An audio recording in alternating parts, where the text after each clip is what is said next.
Hello, আমি সুস্মিতা। হ্যাঁ, ভালো আছেন তো?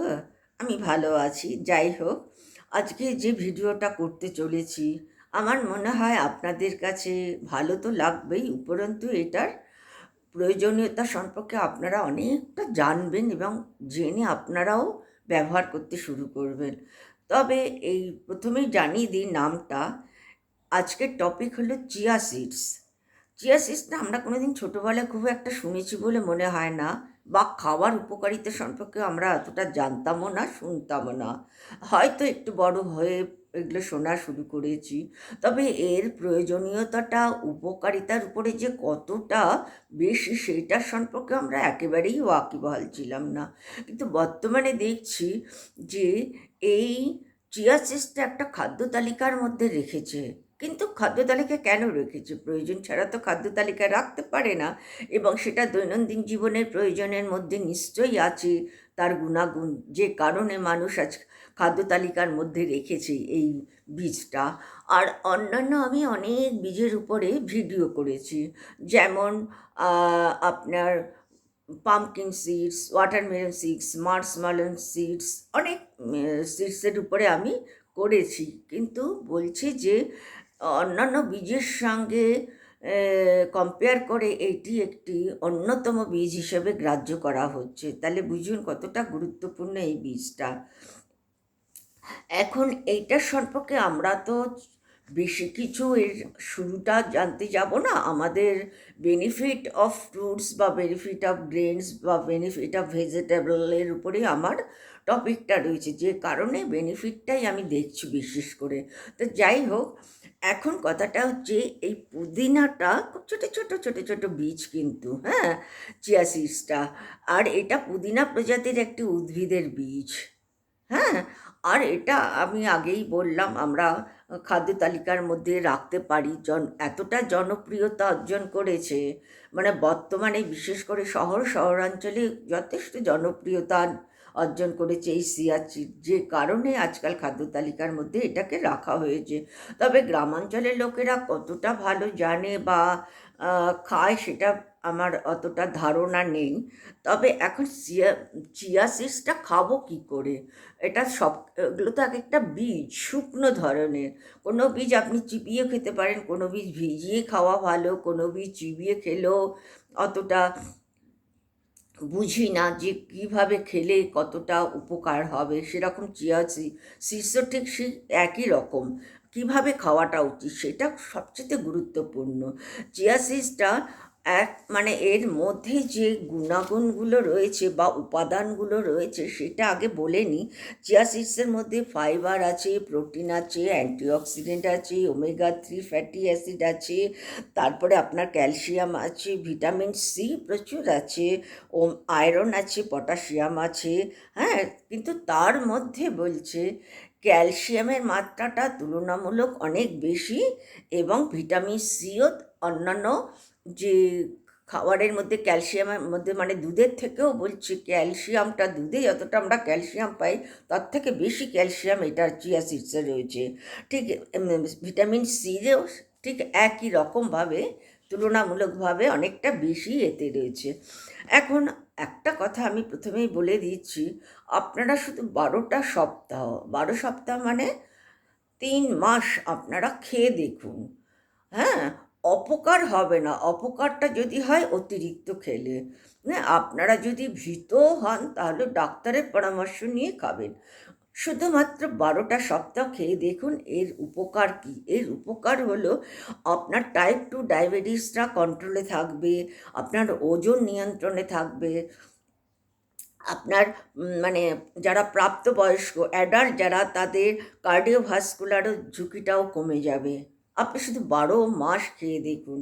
হ্যাঁ, আর প্রাপ্তবয়স্কদের জন্যই এটা বিশেষভাবে উপকারী হিসেবে আমি বলছি, যে আমি যেটা নিয়মটা বলছি। এখন ব্যাপারটা হলো, হ্যাঁ, এটা আপনি কী করে খাবো? হ্যাঁ, আপনি ভাবুন যে 1 চামচ চিয়া সিডস নিয়েছেন। চিয়া সিডস একেবারে ড্রাই, মানে ভীষণ ড্রাই। চিয়া সিডসটা 1 চামচ যদি আপনি চিয়া সিডস নেন টেবিল চামচ, তাহলে আপনাকে 3 টেবিল চামচ জল বা তারও বেশি জল নিতে হবে। ওইটা কি করবেন, আগের দিন রাত্রে ভিজিয়ে রাখবেন। সেটা আপনি দুধের মধ্যেও রাখতে পারেন বা জলের মধ্যে রাখতে পারেন, কেন দুধটা আবার মানে কি বলবো, মানে গরম মানে আবহাওয়ার মধ্যে নষ্ট হওয়ার প্রবণতাটা থাকবে, সেক্ষেত্রে জলটাই ঠিক। আগের দিন যদি ভিজিয়ে রাখেন, আর আপনারা যদি যেদিন খাবেন সেই দিন 2 ঘন্টা আগে ভিজিয়ে রাখেন, সেটা আপনার দুধের মধ্যে কোনো ক্ষতি করবে না বা অসুবিধা হবে না। কিন্তু আগের দিন যদি ভিজিয়ে রাখেন তাহলে জলে ভেজানোটাই ন্যায্য মনে হচ্ছে। আর এইটা যখন, এটা কি কি খাবারের সাথে খেতে পারবেন, দইয়ের সঙ্গে খেতে পারবেন, ওটসের সঙ্গে খেতে পারবেন, স্মুদির সঙ্গে খেতে পারবেন, স্যালাদের সঙ্গে খেতে পারবেন, ফলের সঙ্গে খেতে পারেন, ফলের রসের সাথে খেতে পারেন, ফলের স্যালাদের সঙ্গে খেতে পারেন। তাহলে কত রকম খাবারের মধ্যে দিয়ে আপনি এটা খেতে পারেন। এবং এইটা যখন খাবেন তখন সেটা নিয়েও কিছুটা আলোচনা করছি। হ্যাঁ, এবং তার আগে একটু বলে নিই এর উপকারিতাটা। মানে এইটাতে এতটা অ্যান্টিঅক্সিডেন্ট রয়েছে যে অ্যান্টিঅক্সিডেন্ট ভরপুর এই চিয়া সিডসটা কী করছে, ফ্রি র্যাডিকেলের বিরুদ্ধে লড়াই করছে। হ্যাঁ, ফ্রি র্যাডিকেল শরীরের কি ক্ষতি করছে, ডিএনএ এবং জীবিত কোষকে ধ্বংস করে দেয়। ফ্রি র্যাডিকেল শরীরের ডিএনএ এবং জীবিত কোষ ধ্বংস করে দেয়। আমাদের শরীরে যে ফ্রি র্যাডিকেলটা তৈরি হয়, এবং ফ্রি র্যাডিকেলটা কীভাবে তৈরি হচ্ছে আমাদের শরীরের মধ্যে এত ন্যাচারালভাবে, সেটা কিন্তু আপনার ইচ্ছাকৃত বা খাবারের মধ্যে দিয়ে যে শুধুমাত্র তা না। ফ্রি র্যাডিকেলটা তৈরি করছে আপনার দৈনন্দিন জীবনের উপর দিয়ে। যেমন আপনি ধরুন আপনার মানে কি বলবো, এবং এই যে ধ্বংস করে দিচ্ছে ফ্রি র্যাডিকেল, মানে ফ্রি র্যাডিকেলটা যে ডিএনএ এবং কোষগুলোকে ধ্বংস করে দিচ্ছে, তার ফলে আমরা কম বয়সে অনেক বুড়িয়ে যাচ্ছি। এবং ফ্রি র্যাডিকেল প্রাকৃতিক ন্যাচারালভাবে কীভাবে আমাদের দৈনন্দিন জীবনের মধ্যে দিয়ে তৈরি হচ্ছে দেখুন। আমাদের অস্বাস্থ্যকর দৈনন্দিন জীবন, তারপরে বেশি দুশ্চিন্তা করলে এই র্যাডিকেলটা তৈরি হচ্ছে। তারপরে ধূমপান বেশি তো করলে, ধূমপানটা যতটা বর্জন করা যায় ততটাই ভালো। তারপরে আপনার দূষিত পরিবেশ, অতিরিক্ত চিন্তা, সূর্যের যে অতিরিক্ত বা ওই বেগুনি জাতীয় একটা রশ্মি আছে, ওই রশ্মিটা আমাদের স্কিনে যখন প্রবেশ করছে, সেটা আমাদেরকে মানে ফ্রি র্যাডিকেলটা তৈরি হয়ে যাচ্ছে তার জন্য। তারপরে বিভিন্ন এরকম কারণে আমাদের অনিদ্রা, তারপরে এইসব কারণে আমাদের কি হচ্ছে, অস্বাস্থ্যকর খাবার দাবার, এইসবের মধ্যে দিয়ে আমাদের শরীরে ফ্রি র্যাডিকেলটা তৈরি হচ্ছে। এবং এই ফ্রি র্যাডিকেলটা আমাদের শরীরে কাকে ধ্বংস করে দিচ্ছে, মানে আমাদের শরীরের ডিএনএ এবং জীবিত কোষগুলোকে ধ্বংস করছে। তাহলে এই ফ্রি র্যাডিকেলটাকে আমরা কিভাবে নিয়ন্ত্রণ করব বা কিভাবে এটার সঙ্গে আমরা লড়াই করব, তা শরীরে কিছু মানে উপকারী কিছু উপাদানের দরকার, যার দ্বারা এই ফ্রি র্যাডিকেলটাকে আমরা ধ্বংস করতে অনেকটা সক্ষম হব। সেই ফ্রি র্যাডিকেল ধ্বংস করার জন্য উপকারী অ্যান্টিঅক্সিডেন্টটা আমাদের এই ফ্রি র্যাডিকেলটার বিরুদ্ধে লড়াই করতে সাহায্য করছে। এবং এই অ্যান্টিঅক্সিডেন্টটা আমি কোথার থেকে পাচ্ছি না, চিয়া সিডস থেকে পাচ্ছি। তাহলে চিয়া সিডস আমাদের শরীরে কতটা উপকার করছে সেটা চিন্তা করুন। হ্যাঁ, যে কারণে আমাদের শরীরে এইটা আমরা খাওয়ার ফলে আমাদের শরীরে ক্যান্সারটা প্রতিরোধ করতে পারছি। শুধুমাত্র ক্যান্সার না, শরীরের মানে আপনার কি বলবো, প্রদাহ, হৃদরোগ, মানে যেটা হার্টের রোগ নিয়ন্ত্রণে রাখতে পারছি। প্রদাহজনিত কোনো রোগ আমরা কন্ট্রোলে রাখতে পারছি। তারপরে চোখে যে ছানিটা পড়ে, সেই ছানিটাকে মানে যাতে বাসা বাঁধতে না পারে সেটার জন্য আমরা চেষ্টা করে যাচ্ছি।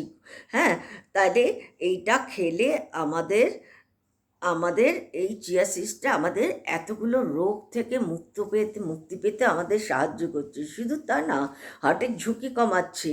তারপরে উপস্থিত অ্যান্টিঅক্সিডেন্ট ওমেগা 3, অ্যান্টিঅক্সিডেন্ট ওমেগা এবং ওমেগা 3 দেহের প্রদাহটা আমাদের কমাচ্ছে, যার ফলে আমাদের এই ক্যান্সারটা আমরা প্রতিরোধ করতে সক্ষম হই। তাইলে এইটা আমাদের অসম্ভবভাবে আমাদের শরীরে সাহায্য করে থাকছে। হ্যাঁ, আর আরেকটা কথা বলছি যেটা খুব দরকার, সেটা হচ্ছে কাঁচা চিয়া সিডস খাবেন না। খেলে আপনারা রোস্ট করবেন, রোস্ট করে চিবিয়ে খাবেন, কিন্তু শুকনো রোস্ট করা চিবিয়ে খেলে তো হবে না। সেটার উপকারিতার জায়গায় হয়তো কিছু আপনার পার্শ্ব প্রতিক্রিয়া হতে পারে, সেটা বলতে পারছি না, এক একজনের শরীরের ধাত এক এক রকম তো। তবে ওইটা রোস্ট করে চিবিয়ে যখন খাবেন তার সঙ্গে অনেকটা পরিমাণে জলটা খাবেন। আর এইটা কি করে খাচ্ছেন, এইটাকে আপনি আগের দিন রাত্রে জলেই ভিজিয়ে রাখছেন। সকালবেলাটা কি হচ্ছে, সকালবেলা উঠে দেখবেন ওই চিয়া সিডসটা, জলের মধ্যে যে ভিজিয়ে রাখা চিয়া সিডসটা একদম থকথকে হয়ে গেছে, পুরো জেলির মতন হয়ে গেছে। ওইটা আপনি যে কোনো খাবারের সঙ্গে মিশিয়ে খেতে পারেন, এমনকি মানে আপনার পুডিংয়ের সঙ্গে পর্যন্ত খেতে পারেন। হ্যাঁ, অন্যান্য বীজের সাথেও আপনি এটাকে মিশিয়ে খেতে পারেন। মানে সেটা আপনার ডিপেন্ড করছে আপনি কিভাবে এটাকে গ্রহণ করবেন, কিভাবে খাবেন। তাহলে আমরা চিয়া সিডস সম্পর্কে অনেকটা জেনে ফেললাম, অনেকটা জেনেছি। হ্যাঁ, চিয়া সিডস আমাদের দৈনন্দিন জীবনে খাদ্য তালিকার মধ্যে নিশ্চিন্তে আমরা রাখতে পারি। তবে এর অপকারিতা বলতে সব খাবারেরই অতিরিক্ত খাওয়া ভালো না। সেটা আমাদের শরীরে বিভিন্ন রকম রোগ সৃষ্টি করে এবং অনেক রকম পার্শ্ব প্রতিক্রিয়াও তৈরি হয়ে যায়। হ্যাঁ, আর আরেকটা কথা হচ্ছে, এক একটা মানুষের এক এক রকম অ্যালার্জি থাকে। কারোর ডাস্ট অ্যালার্জি থাকে, কারোর খাদ্য অ্যালার্জি থাকে, কারোর বিভিন্ন রকম অ্যালার্জি তো পার্টিকুলার কোনো জিনিসের উপর আমরা আমরা ইয়ে করতে পারি না, বলতে পারি না। তবে যদি কারোর এটা খেয়ে আপনারা প্রথমেই যখন ট্রাই করবেন বা শুরু করবেন আমার ভিডিওটা দেখে, আগে সামান্য পরিমাণ দেখবেন। এখানে যদি 1 টেবিল চামচ যদি আপনাকে অ্যাডভাইস দেওয়া হয়ে থাকে খেতে, সেক্ষেত্রে আপনি হয়তো 1/4 খেলেন। তারপরে দেখলেন যদি এটা আপনার ক্ষতি করছে না, তখন আপনি হাফ খেলেন। তারপরেও যখন দেখবেন, শুধু ট্রাই করবেন। আর যদি ট্রাই করার মতন আপনাদের সময় বা মানসিকতা না থাকে, তাহলে আপনারা ডাক্তারের পরামর্শ নিয়ে অবশ্যই খাবেন। ডাক্তারকে ছাড়া কখনো কোনো জিনিস খেতে যাবেন না বাঁধাধরা গতিতে। কিন্তু যখন আমার ভিডিওটা দেখে আপনাদের পছন্দ হয়েছে এবং আপনারা মনে করছেন যে না, এটা যথেষ্ট উপকারী, তখন আপনারা ডাক্তারের সঙ্গে আলোচনা করতে পারেন। এবং সবচেয়ে বড় কথা হচ্ছে, বাড়িতে ডাক্তার থাকলে তো বা ডায়েটিশিয়ান থাকলে তো সবচেয়ে বেশি উপকার দেবে আপনার এটা সম্পর্কে জানার। হ্যাঁ, আমরা ঘরের মধ্যে প্রচুর ডাক্তার আছে, এখন প্রচুর ডাক্তারের সঙ্গে তো সারাদিন বসে বসে আমরা ডায়েট সম্পর্কে শুধু আলোচনা তো করতে পারি না। হয়তো কিছু কিছু রোগ নিয়ে, কিছু কিছু খাবার নিয়ে আমরা অবশ্যই আলোচনা করি পরিবারের লোকের সঙ্গে, যারা এই লাইনে রয়েছে, মেডিকেল লাইনে রয়েছে। তাতে কি হচ্ছে, আমাদের অনেকটা নলেজ বেড়ে যাচ্ছে এবং সেটা হলো প্র্যাকটিক্যাল নলেজ। কারণ বাড়িতে ডাক্তার থাকলে ডাক্তাররা কী করছে, প্র্যাকটিক্যাল পেশেন্ট দেখছে এবং জানছে এবং কতটা তাদের উপকার হচ্ছে তার উপর বেস করে নলেজেবল পার্সন হিসেবে আমরা তাদের কাছ থেকে অনেকটা জানতে পারছি। সেই হিসেবে আপনাদেরকে বলছি, আগের থেকে কোনো কিছু করতে যাবেন না ডাক্তারের পরামর্শ ছাড়া। আর অ্যালার্জি থাকলে সেক্ষেত্রেও আপনারা ডাক্তারের পরামর্শ নিয়ে খাবেন, কেননা অতিরিক্ত খেলে এর মানে পার্শ্ববর্তী বা খারাপ অপকার ছাড়া উপকার হয় না। ঠিক আছে, আপনাদের সঙ্গে এতটাই কথা বললাম, এটাই আমার মনে হয় যথেষ্ট। নমস্কার, ভালো থাকবেন।